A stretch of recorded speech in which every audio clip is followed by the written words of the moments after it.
So for those of you that I haven't met, my name is Carrie Waddell. I work at the McMaster Health Forum as the Senior Scientific Lead of Evidence Support. I also have the pleasure of co-facilitating the Rapid Evidence Support System Assessment Group for the Global Commission on Evidence. And I have the pleasure of participating in the ESIC process as part of the working Group 1 on-demand side engagement. Welcome to this set of briefings. We're hoping this is a really nice opportunity to start to bring intermediary organizations who support learning, who support advisory and decision-making processes and learning and improvement platforms, as well as those who work in what work centers and embedded policy labs together to start kind of crafting a bit of a narrative as we react to some of the big kind of changes that are happening in the evidence world. I am joined by my colleague Laura, who I'll let introduce herself, and will be co-facilitating today's webinar. So go ahead, Laura. Hi, everyone. Very happy to be here. I'm speaking from Brazil. I'm the executive director of Instituto Veredas and one of the co-directors of the Latin American and the Caribbean Evidence Hub. But here in the Evidence Synthesis Infrastructure Collaborative, I am the mentor for early and mid-career colleagues and also support for the planning analysts. So very happy to join and help our colleagues who are evidence intermediaries to understand a little bit more of our role here and how can we make our voice be heard. So unfortunately today you're stuck with a bit of a second chair and having some big shoes to fill. John Levis, who's on the line, isn't able to facilitate. So he's recorded a brief kind of 10-minute presentation that just goes through the background of the ESIC process. So we'll be playing that quickly, and then we're going to open it up for a bit of reaction from Laura, I believe, and then to a broader kind of question and answer period where folks can answer any questions that come up about the process. Today's webinar is really to kind of get everybody on the same page. So start to lay a foundation for kind of future conversations that will happen in May and June, and hopefully beyond that. We hope that today can be kind of an engaging discussion back and forth, but that's really the big emphasis on May and June, of which there'll be kind of almost no presentation and really a big discussion. So, and if what you end up hearing today is helpful and interesting, please feel free to invite additional colleagues. We're happy to send along the briefing material to them as well. So Steve, I will pass it over to you to play the recording, if that's okay, and then we'll get to a discussion afterwards.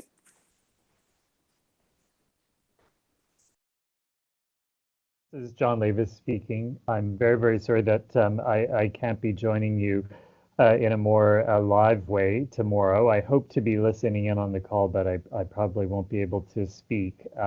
So I've recorded this brief presentation just to quickly catch you up on points, but my colleagues Carrie and Laura are going to be very well positioned to amplify points that I will probably just touch on very quickly.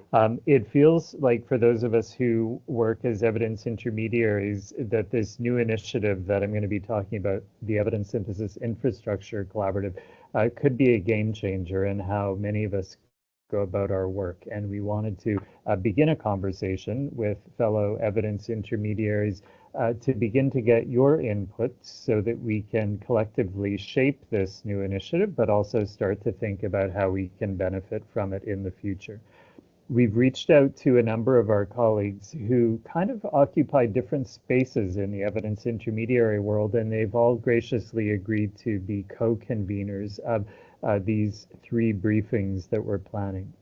Many of you will know John Kay from the Education Endowment Foundation, Juan from the Embedded Labs Group, and they have many partners around the globe.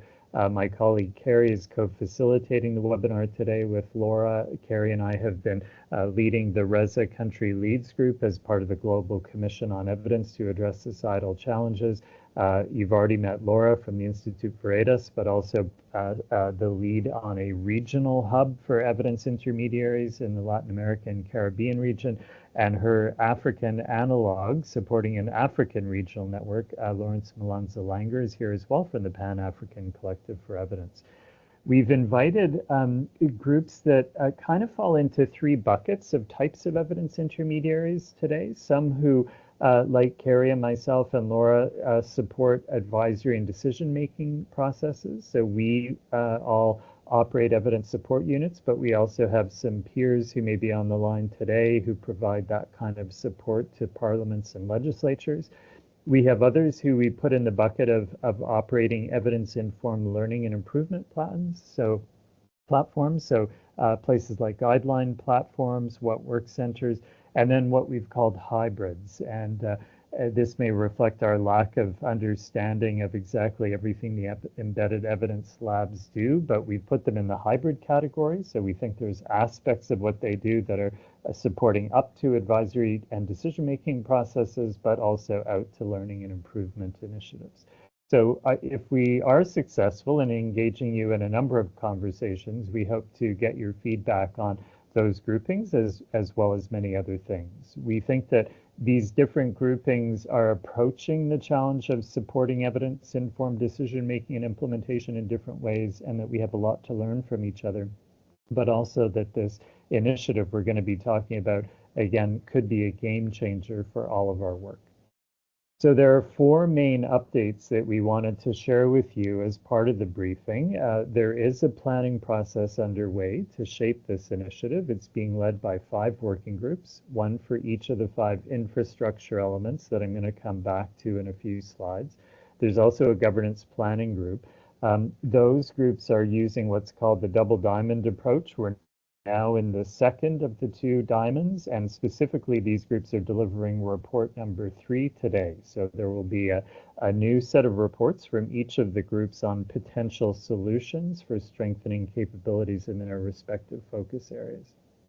A second update is that we have an ESIC roadmap writing team that is currently working towards a draft that will be publicly released on the 13th of June. There will be more and more pieces of that document being made available live, as well as a number of targeted open consultations on very particular issues. This is another way that you can help to shape the future of this initiative. Third update is that we are planning a Cape Town consensus meeting for the 24th through 26th of June. We have a name for the event. We have about 150 people already involved in those working groups and the governance planning groups who have been invited. We have other people, roughly another 70 people who are not yet involved, but who we are planning to invite to the Cape Town meeting because they represent different categories of interest holders, one of which would be evidence intermediaries. And then alongside all of this, we are also now engaging with representatives from key interest holder categories. So with partners across the UN system through the Global SDG Synthesis Coalition, other partners in the multilateral development banks and the international financing partnerships. We're also engaging with networks of science advisors like INGSA, as well as their Francophone equivalent, ARFIX. We're engaging with evidence synthesizers through the Building a Global Evidence Synthesis community. And we're engaging with a range of domestic development, philanthropic, and research funders through the Funders Interest Group, the heads of international research organizations, and EvalNet. So many groups we hope will want to shape the future of this initiative, but we also hope that many groups will ultimately benefit from it in very significant ways. The final key slide is about shaping ESIC to meet the needs of people like you, people working as what we call evidence intermediaries, and helping prepare you so you can leverage ESIC in the future. So today is our first opportunity to touch base with you, to describe the opportunity, catch you up on the process to date, prepare you for the process ahead. We hope you'll join us on May 22nd. By then, we'll be much further along with the ESIC roadmap. We would love to get your feedback on messaging that you think is essential to include in that roadmap. And then on June 17th, we will have access to the draft ESIC roadmap that will inform the Cape Town consensus meeting. And we would love to get your feedback on, having read the roadmap, what messaging do you think is essential to delivering Cape Town as we stress test and refine the roadmap? There are other ways for you to provide input. So as I mentioned, report 3 published today from each of the different groups. Report 4 will come out in about 4 weeks.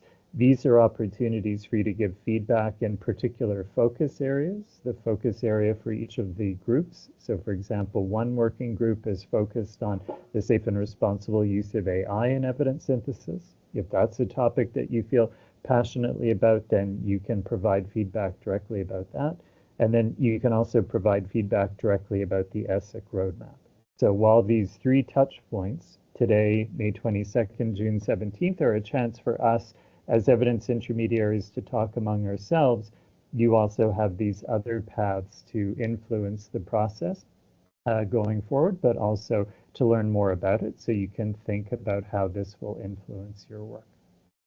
So those are the most important messages. I just have a couple of other slides with additional context. I'm not going to go through them in detail. They'll be available to both Laura and Carrie if they'd like to pull them up during the consultation. But just briefly, ESIC is undertaking an equity-centered, participatory, and transparent planning process. It began in January. It will culminate in June. There are already funding commitments from the Wellcome Trust for £45 million, 45 million pounds, I should say, from the UK Research and Innovation Group, and that there's a commitment of the 2 CEOs of those organizations to bring at least 12 other funders to the table to harmonize efforts globally to make it easier to learn from others around the world. There's also an objective related to reducing waste in both primary and secondary research. AI-enabled living evidence syntheses are at the heart of this work. As I've alluded to, we're working on the ESIC roadmap to be released on the 13th of June, discussed at the Cape Town meeting in late June. We're having these briefings with the evidence intermediary. I suspect most of you know what an evidence synthesis is. I won't read out the definition. We're particularly focused here on living evidence syntheses that are adjusted as the evidence evolves, as the context and issue evolve. I do want to draw your attention to the 5 types of infrastructure that ESIC will focus on. These are then mapped onto each of the 5 working groups that have been working since January and whose work will culminate in June. One focused on demand-side engagement. How do we get producers, potential users of research evidence working together to understand and meet user needs? A second focused on data sharing and reusing. How do we extract data once from a study or an evaluation, conduct a quality assessment once, reuse the data many times? Safe and responsible use of AI. I won't go into that in more detail. Methods and process innovation. How do we make evidence syntheses radically more timely, relevant, and affordable? And capacity sharing. How do we build capabilities for the production and use of evidence synthesis? And how do we support a transition in leadership and execution in this space, largely to the global south? We're using a collective impact approach, so this will not be one big infrastructure. It will hopefully be a joined up but distributed infrastructure, and you'll see the 5 elements of a collective impact approach that will guide us. I have a slide here about examples of what evaluators and evidence synthesizers could each do better. It would be lovely to come up with something similar for evidence intermediaries. What could we do better that would help advance the case of supporting evidence-informed decision-making? But for the evidence synthesizers producing the global public goods on which we draw, they could also do things differently that would make our jobs a lot easier. I mentioned the double diamond approach, so we went broad and then became more focused in our understanding of the problem for each of those 5 infrastructure elements. We're now thinking broadly about the solution, that's report 3. Then we'll narrow the scope to the highest impact possible solutions. We're also simultaneously working on the ESIC roadmap, and then we'll stress test and refine that roadmap at the Cape Town meeting.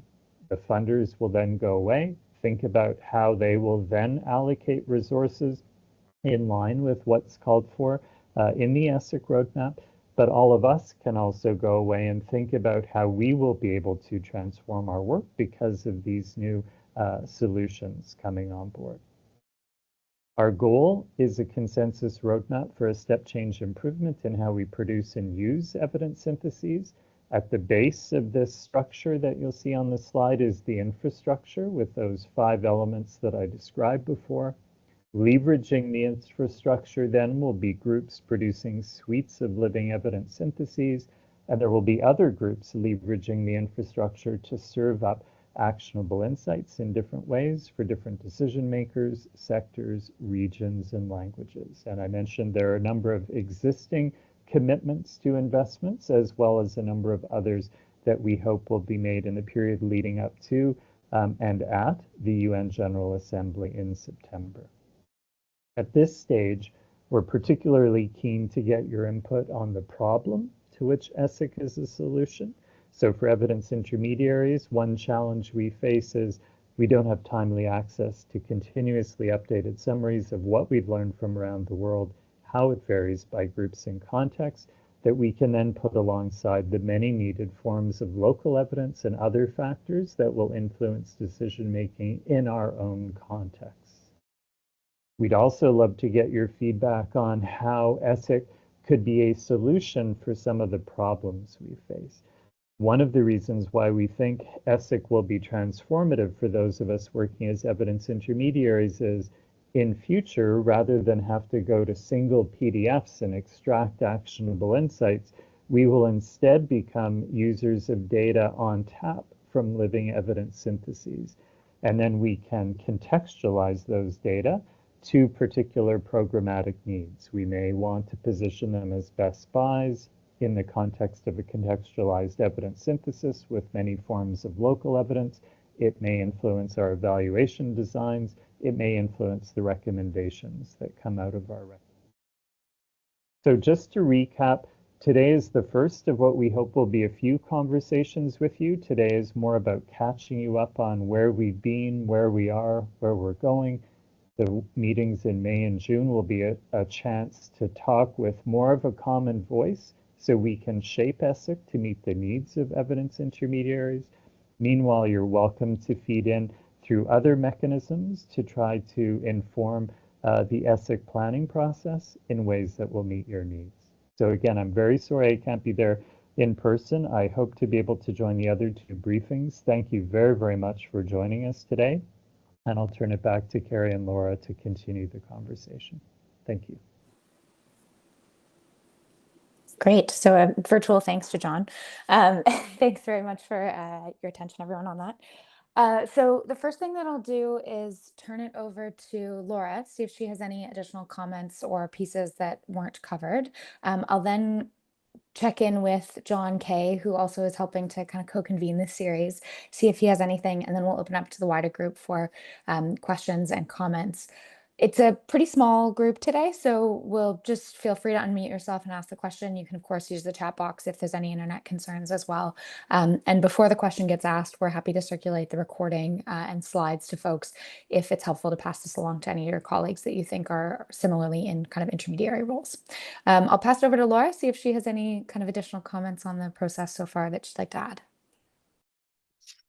No, I think the only comment I would add, Carrie, is that the origin, like when the first conversations about the evidence synthesis infrastructure started, I think the focus was very much on leveraging AI and trying to make the best out of technology. And as you will see in the reports that were just out today, and hopefully I'll paste the website here so you can access the stage 3 reports. The solutions now have been expanded because, of course, as John said, we aren't looking for one big solution. We are looking for a collective of solutions that are contextualized in different regions, and hopefully combined together, they get us to a better global sense. So with the current solutions, I see a very big role for evidence intermediaries. And while we do have many colleagues who are part of the working groups that John mentioned, I feel that the more we have united view and voice around what we believe would be the best way to operationalize and who would be up to in their regions and context to take this vision forward. It would be lovely just for us to give not only feedback to the reports that are coming, this one and the final report and the roadmap, but also for us to present ourselves as carriers of this vision forward. So yeah, I would just like reinforce that while in the beginning I thought the role of evidence intermediaries would be being the users of whatever solution comes out of this, now I think there is room to be very meaningful co-creators and to like tweak whatever solutions come out of this initiative to our own context and organization. So this would be like my call to action, because I think a very, very nice window of opportunity is open now, and with loads of interest from funders from different sectors as well, which is rare, as we know. So Jonathan, not sure if you want to jump in and share a little bit. Yeah, and really, I think echoing what's already been said, but I think you know, we wear a specific hat. EEF as an evidence intermediary that's engaging in the ESIC process, and for context, I'm co-chair of Working Group 2, which is on data sharing and reuse, and have engaged with lots of you on this call already in terms of inputs into the kind of the formal process of gathering opinions and solutions and challenges. So thank you for your time in that. But I think that my big call to action would be, I think for the ESIC process to be a success, we need really useful, constructive challenge, particularly from evidence intermediaries. I think the big risk of building global evidence infrastructure is you build a global evidence infrastructure that lots of people doing synthesis thinks really great, but isn't actually being used by anyone, and particularly isn't having those pathways to changing behaviors and outcomes and lives of people around the world. And so I think what we'd really like to get is really constructive challenge, both with your hats on as evidence intermediaries and brokers, about is any design of infrastructure, particularly at this long listing of stage, going to solve the day-to-day problems that you might have in that process of translating evidence and getting it into use. And I know lots of evidence intermediaries are also synthesizers and are thinking about that kind of efficiency when coming to synthesis of how can I get answers quicker, more efficiently, cheaper. And then finally, as well, not just with that evidence broker hat on, but I think one of the things that the group we have today and in some of these intermediary groups has is perspectives from a wide variety of sectors where the evidence bases are quite different. And I think that I'd encourage you not just to provide challenge with those evidence intermediary hats, but also thinking through with those sector hats. I think ESIC's been a really great and collaborative process in involving voices from across lots of different sectors.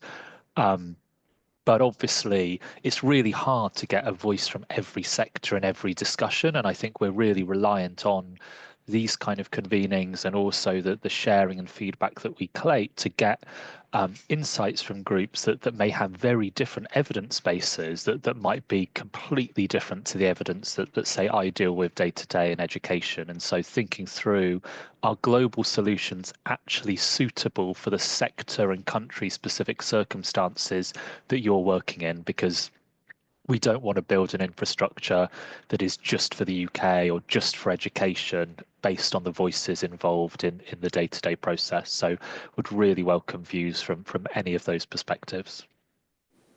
Thanks, John. Thanks, Laura. I think I would echo all of those calls to action. I have learned so much in terms of the sectoral piece from my colleagues that are on a working group with me, especially coming from kind of a health background. So hearing what evidence intermediary looks like in very different places has been, in very different sectors, has been really a key learning point. So what I'd like to do now is just open the opportunity for any kind of particular questions about either the ESIC process, anything that's happened so far. And then I would also encourage, if everything is kind of crystal clear, we have a little bit of time to start some of those conversations as well today, as John said, about some of the problems that you see or solutions that you see that ESIC could help to facilitate. So very open to hear those as well. So I'll just kind of pause and give everybody an opportunity to come up with any questions that they might have.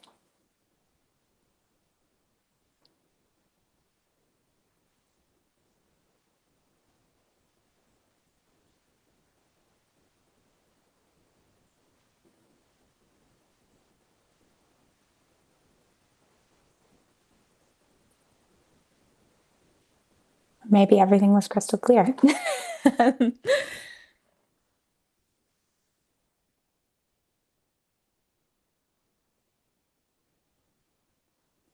Okay, if there's no comments or questions about the particular kind of process, Laura, do you think it's a good time to kind of start some of the brainstorming regarding either kind of the pieces around what intermediaries, what we could do better in our role, or what evidence synthesizers could do better, or a little bit of reaction to some of the problems and the solutions? Okay, so I think we'll open those up, so I can put in the chat some of the questions that John had included in his presentation. And perhaps folks that have a reaction to them can provide that. So the first is, what do you think that we could do better in our role as evidence intermediaries? And the second is, what could evidence synthesizers do better that would make our jobs easier? And then thinking through a little bit how ESIC could be a solution for some of these problems that we face.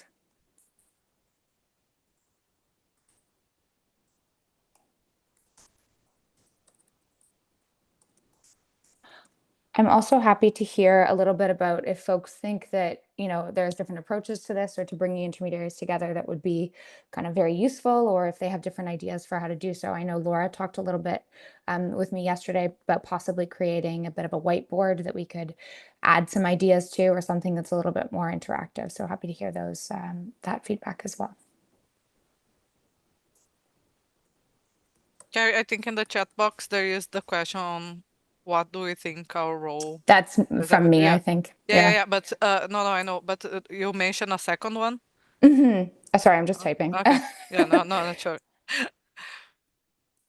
So the only other thing I would add here, just for some reflections, is that, of course, as John mentioned, we have 6 working groups, but one of them is on demand side engagement, which is the group that is really, in a way, joining the most evidence intermediaries there in the collaboration. And as of report 3 that is published now, these are the solutions that they came up with.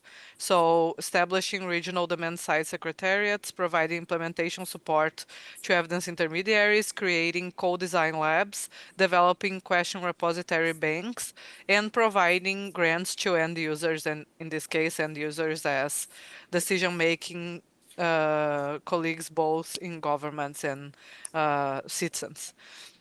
So I think we can try and answer the questions that Carrie posed about what we could do better, and what the world of evidence synthesis, how they could help our jobs to be easier, but also reflecting on some of the solutions that already are presented, if any of those like really speak to you or really don't. I think this would be a nice moment to hear from colleagues. So anyone would like to go ahead, John? I think Fernando had his hand up first. Yeah, go ahead, Fernando.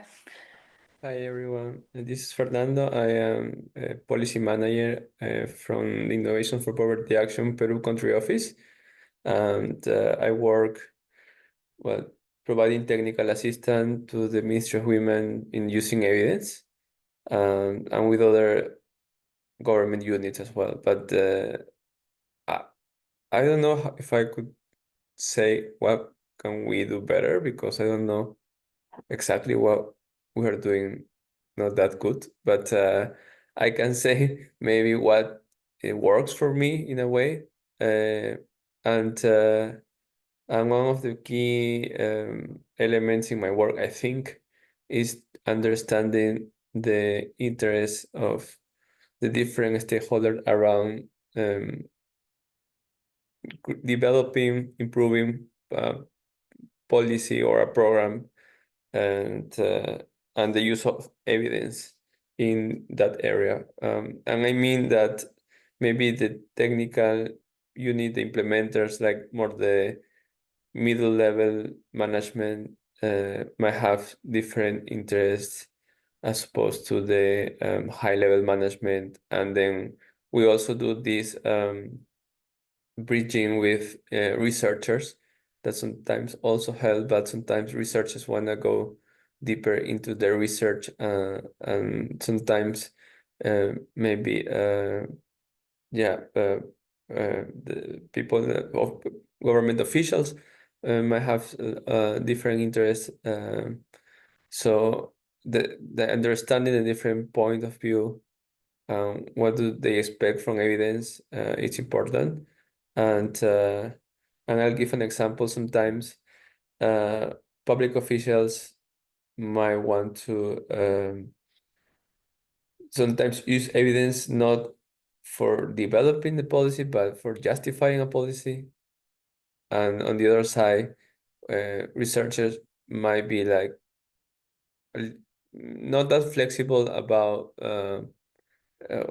what can be done in the public administration area arena, and when they want to work with the ministries or the public officials, they are more interested in exploring further the research questions, and not necessarily the questions that public officials might want to deepen.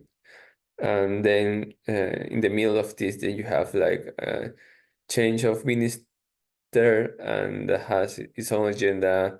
I want to change all the work, all what the maybe the technical team, the implementers, and more like the middle management were working for, because this new government has a different set of priorities. But in my experience working with the middle management or the technical teams, like the implementers, those that usually stay when the ministers or high-level government change is more sustainable. They have like the long-term knowledge of what's the problem in the sector. So, well, I think I can speak about that. I don't know how other evidence intermediaries are doing, or what is not working, but maybe I can, provide these lessons learned. I hope this works. I think that's great. Thank you so much, Fernando, for the comments. John, over to you. Yeah, and actually, I think I'll build on what Fernando said. I think that it is quite hard.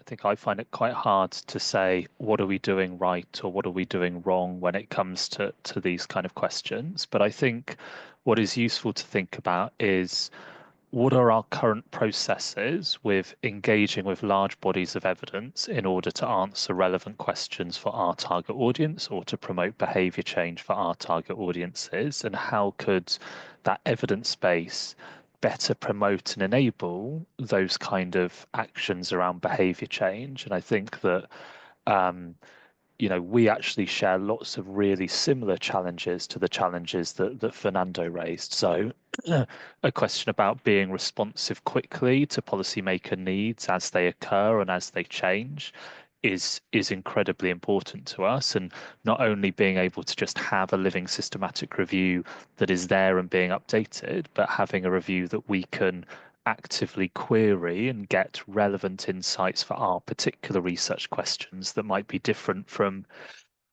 hay fever, that might be different from kind of other research questions is incredibly important to us.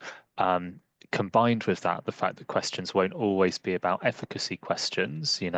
We definitely have been through lots of rounds of running big systematic reviews with meta-analysis that get us a list of effect sizes, and then we realize that all of the questions that practitioners want are about how to implement things rather than whether they're more or less effective. And I think ensuring that there are those models of including different literature that goes beyond that experimental literature as a result is a really important demand for us to make of the ESIC process. And so I think we, very similarly to the challenges that Fernando has raised, have that kind of the need to be responsive, the need to have different methodologies, and the need to be as quick as possible in doing any of that stuff are the key demands. But in terms of kind of facilitating others in this group contribution, I think it is really hard to answer the kind of what is ESIC doing well, what are we doing well by the ESIC standards. But I think I'd be really interested to hear people reflecting on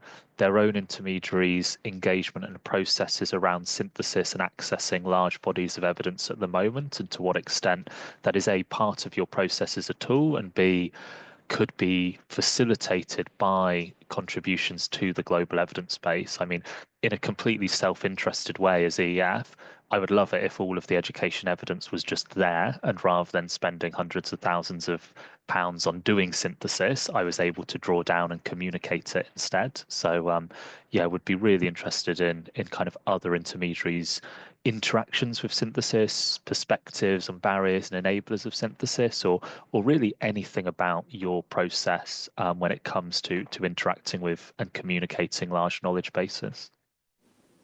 Thanks, John. I think those are really nice ways of rephrasing those questions. So we'll also include that in kind of the notes that come out from today's meeting. I have a few thoughts that I'm happy to share, but would love to hear from others if folks have reactions to any of the kind of questions that John has posed to us.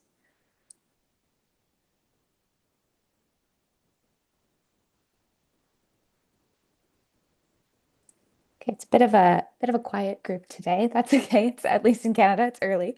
So a few things that came to mind when John was speaking was I think three pieces that when I'm working in the intermediary role that I struggle with a little bit are, I mean, again, that kind of single place or single spot of access is always a challenge. You mentioned it in education. It exists in health, even though that's a massive sector, and there is a fair amount of kind of groups that come together with that. The other piece I think is contextualization of it, that, the questions that synthesizers are asking aren't always the questions that decision making are asking. And I think sometimes that is an efficacy question versus an implementation question, but sometimes it's also contextualization to what's happening in your own policy process, and how similar studies are that are a part of the synthesis can actually be applied to the question and the context that you're working in. And then the last piece that I think is a little bit more related to us as an intermediary group is I'm not sure we always do a great job of knowing who our counterparts are, and perhaps that's kind of a Canada, and there's other pieces. I know, Laura, you're very well connected with Black Hub, with those that are in similar positions, but I think that we're still doing a lot of the same work sometimes and answering very similar questions sometimes, and we don't always do a great job of knowing who else is answering those questions, and where we can kind of use some of the work that's already been done and kind of recontextualize it to our own setting. So some of that duplication as well. Does anyone else on the call have thoughts about any of John's questions, reactions to anything that challenges that Fernando or I brought up?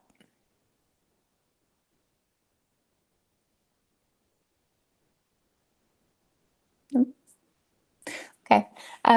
We don't need to hold people here longer than they need to be here. So if that, we're happy to kind of close today's meeting. Hopefully it was helpful. Oh, there's just a question in the chat. New report is Jonathan just said that this new report from the UK is on interesting read about competencies and skills of knowledge mobilizers. Oh, that's great. All right, so a good resource for all of us to read. Laura, before I close, anything else from you or anything that you would mention? No, I think if we can go out of this meeting and thinking about the two next meetings and take a look again, we know it's a lot to digest, and try and think, how could this be helpful? I'm always thinking, is is like a global repository helpful for me, the day-to-day? My policymakers in Brazil, they really love their own piece of evidence. So sometimes I think, yeah, the global repository maybe will facilitate parts of my work, but what would really facilitate my work was having like more evidence intermediaries at the subnational level. And as Jonathan just mentioned, building these types of very soft skills and specific capacities throughout my region and my country even. This tends to be very helpful because then there is a group of people that is always connecting and pointing to different solutions that sometimes arise from the government and not necessarily from the research world, as Fernando was saying. But I think if for the next two meetings, our idea is really trying to mature this collective voice of things that are important to us that would really make a meaningful impact to our work, and even sometimes flagging what we don't think will make so much of an impact and should maybe be framed in a different way. So I think this would be lovely to hear from colleagues as well. And maybe what I can kind of commit to doing. Oh, Laura, I just saw you came on. Did you have? Yeah, I just wanted to jump into. So I have been listening. I had a heating engineer here, and so I couldn't really speak earlier. But I didn't want you to leave with the impression that maybe you just had lots of names on the screen and no one was like properly engaging. I think possibly several of us. I mean, I know many of us have had a chat with John about this, but I don't know if other people are feeling the same as me, which is like this is like really, really big, and it's actually quite difficult to like come up with some like really specific like challenges or opportunities, you know, when you're thinking like really big picture about this. So I suppose like I want to say this is really exciting. So I'm Laura Knight. I lead the toolkit for the Endowment Fund in the UK. So we are super focused on one specific issue. So we focus on violence and violence that involves children and young people. So the evidence base that we're drawing on is a lot smaller than some of the others probably on this call. So we feel like we're quite a small what work centre in the, well, you know, when we think about global evidence synthesis, it would be phenomenal for us to be able to draw from a global evidence infrastructure on this. Because we're also in a situation where we only have funding for a short period of time. So we have an endowment that runs through to 2029. So we're doing the best that we can to produce a platform that includes study information and effect sizes so that we're able to have that living toolkit. We're nearly there now on launching it, and I was super excited about how we're finally using AI to do our searching for literature. And then I hear from John and others that you're actually all getting to the point of data extraction, and I'm like, what? We're really struggling with that. So it would be great to be able to work on this with others. So I suppose like you asked about what is maybe most important to some of us or where we'd like to see that development. The things that I think we've been most challenged with is consistent study appraisal. And if we could agree on study appraisal tools and what those ratings could be, like that would make a massive contribution to efficiency and really understanding the various quality ratings across those primary studies. But that's like really, really difficult. I was going to ask if it's maybe going to be one of your co-design labs, because obviously we think about this differently depending on your sector, and we're focused on violence prevention. And then and then the sort of data extraction and where that goes and how it can be used. And then the question we get all the time is, you know, we draw on a global evidence base. How relevant are these findings for the UK? Often we are talking about 2, 3, maybe 4 studies that have been conducted in the UK or even Europe on some of the violence interventions that we're looking at. And so it would be great if part of this work was looking at, do we actually have any conceptual agreement on how you do the contextualizing locally? And it's like so tied in with politics, economy, you know, just like so many other huge influences. So I don't know if that's maybe going to be one of the co-design labs as well, but I'd be really interested to participate in that. I think thanks so much, Laura. That was very encouraging to hear from someone. So I really appreciate that. I think on the second piece, absolutely. I'm not sure whether it's kind of the focus of one of the co-design labs or not, but it's certainly something that the kind of first working group has been talking about a lot. And then I also think is a really important conversation for us as intermediaries to be having, because that's something that we can really work together on doing. I'm going to pass the first piece on appraisal over to John, because I'm not sure whether that's been discussed in any of the data reuse meetings or any other conversations that you've had. So I think we definitely have talked about it. I think it's one of those knotty things that one of the challenges with ESIC are the things that fall in between multiple groups because there are so many dependencies. So I think when it comes to things like that, there's a governance dependency on trust and sharing of information when it comes to assessing the quality of evidence. There's the actual tech of how you share it. There's things like whether bits can be automated that feed into the kind of the tech group. And at the moment, actually, a lot of work is happening in ESIC to identify some of those cross-cutting themes and areas. And I think that piece around quality is particularly important. I think one of the things that I find really hard, particularly we've been going through stage 3 of the report and suggesting long lists of solutions, is I think there's a collection of things that can be solved through investment and paying for things.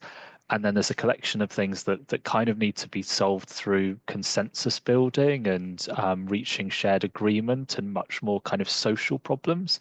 And that's the case when it comes to things like shared standards, but it's also the case when it comes to actually being willing and motivated to want to share your data or take other people's data. And that requires a level of trust, which is really hard to establish. And I think one of the things that will be really interesting within evidence intermediaries is to think about the kind of the worlds that we exist in and the different kind of communities that we might be part of, where that trust might be easier to build versus where that trust might be slightly harder to build, and thinking through what are the barriers in each of those kind of places and where are they legitimate barriers that will always exist because of methodological differences that are specific sector to sector, and when are they based on lack of understanding, difficulties in engaging outside of our own particular kind of silos and groups. So yeah, I'm really interested to keep exploring that, and it's definitely from EF's perspective a really fundamental piece. And